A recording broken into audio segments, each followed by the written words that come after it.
guys, I'm back. Lynette with Blocks Destinations, and we are here talking all things travel. My favorite topic. Hope it is yours too. So let's dig in. Do you know the difference between a sea cruise and a river cruise? I get that question a lot, so I thought I'll do a little video on it and share with everybody the differences. So, one amazing way to see and travel the world is to cruise. It opens up doors that other travel does not. But did you know that there is a big difference between a sea cruise and a river cruise?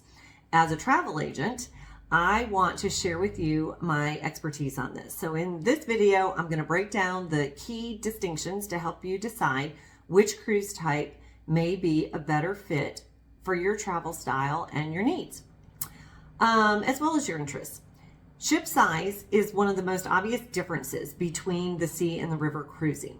Sea cruises are operated on large ocean liners that carry thousands of passengers, and in contrast, the river cruise ships are smaller. They keep guest counts low in the hundreds at most, and this leads to a much more intimate experience on a river cruise. Destinations is another area that brings a little bit of a difference. So when you have a smaller ship size, the river ships, they're able to sail directly into the destinations along inland waterways like the Danube, the Rhine, Nile rivers. Sea cruises primarily travel between island and coastal destinations. Onboard amenities, those classic sea cruise ships we picture are like floating resorts. They're loaded with multiple pools, shows, casinos, activities going on 24/7. But river ships have a much simpler, low-key ambiance with fewer traditional cruise amenities. However, the experience is designed to be more destination focused. Activities, those on a sea cruise, there will be lots of huge variety of shipboard activities, whether it's water sports or rock climbing. The last ship I was on, we had a bowling alley, enrichment lectures, there's Broadway style productions every night, magic shows, all the bells and whistles. But river cruises, they shift that focus to culturally be immersive with excursions like guided walking tours, museum visits, food and wine experience in each port of call. A lot of them as well, depending on where you are and what country you're in, what port is there, they will have the chef on board the river cruise create all the same food experiences that you will experience in port, which I think is pretty cool. So overall pace, with less onboard activities and programming, the pace and atmosphere on a river cruise tends to be much more relaxed, much more quiet. It's low-keyed. It's just not as stimulating, like all the bells, whistles, flashing lights, something going on 24/7, like you have on a big cruise ship.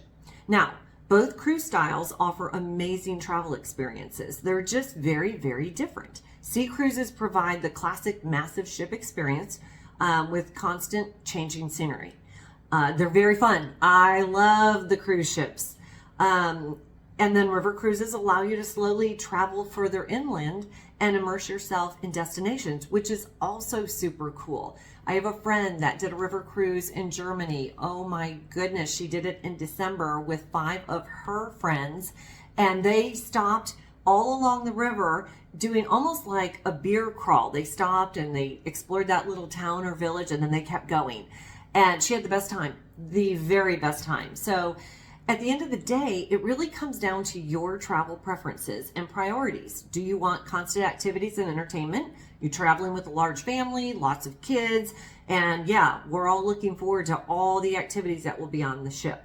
Or do you prefer a more intimate destination focused trip? Are you wanting to do something a little bit different, slower paced, really immersing yourself in the culture of the port where you go?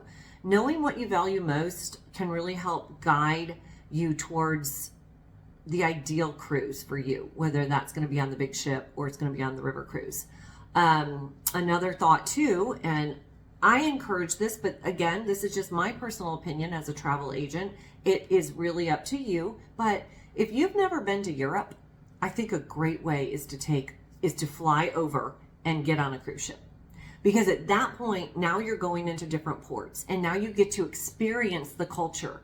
And then you can plan a trip and go back. Then you could be like, okay, I really love this port or this city, or I really like to go spend more time in Florence or whatever it is.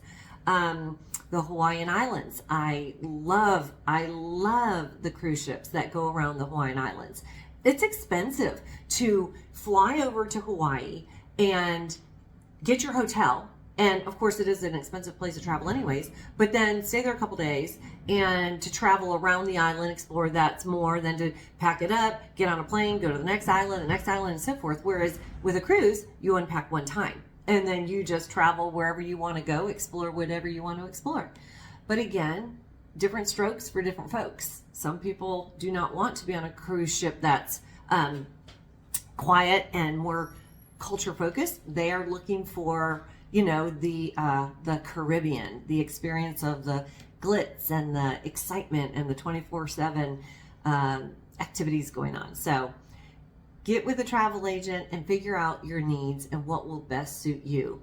And I know if you do that, you're going to have an amazing time and you're going to get hooked. You're going to have such a great time. So anyways, until next time, I hope everyone has a great day and safe travels.